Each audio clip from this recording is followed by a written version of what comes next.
Күйеуімді жек көрем бар ғой, күннен күнге көргім келмей бара жатыр. Ауылда оқу бітіргеннен кейін 6 айдай жүріп, сосын мен қалаға оқуға түсіп кеттім.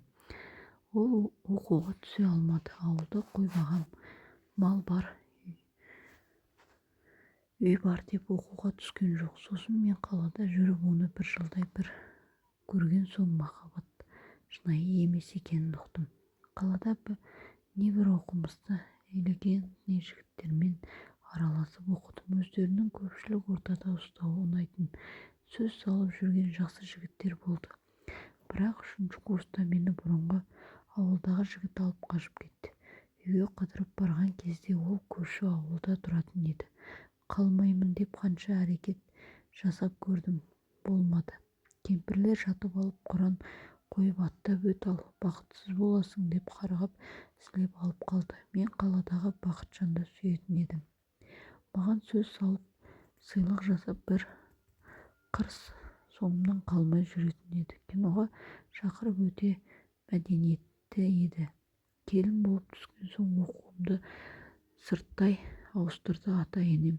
Күйеуім қасыма жатса теріс қарап жатып жүрдім. Ата-анамда қайтып келме деген соң қалдым. Күйеуім арақ құмар болып кеткен екен. Бұрынғыдай емес, жігіт кездегідей аузында насыбай, үсті-басы малдың иісі шығып жүреді. Жуынып ал, су ысытып дайындап қойсам да, сол кір киіммен төсекке жатады. Мені қызғанып қол көтереді. Қанша рет айтқан әңгімесі тек қана мал, қой, одан басқа әңгіме жоқ. Оқымаған адам сразу білінеді екен.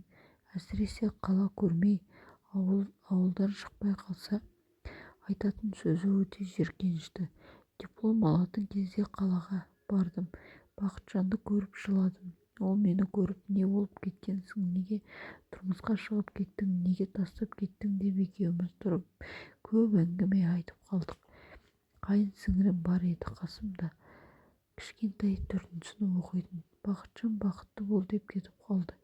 Қайын сіңілім келіп бәрін ағасына айтып берген. Содан кейін күнде ұратын болды. Көтерген едім, тастап қойдым 2 рет. Ата-енем жақсы, бірақ күйеуім ұнамайды. Бала жоқ кезде ажырасып кетсем бе екен. 3 жыл болды, өте бақытсызбын деп бір оқырманым жазыпты.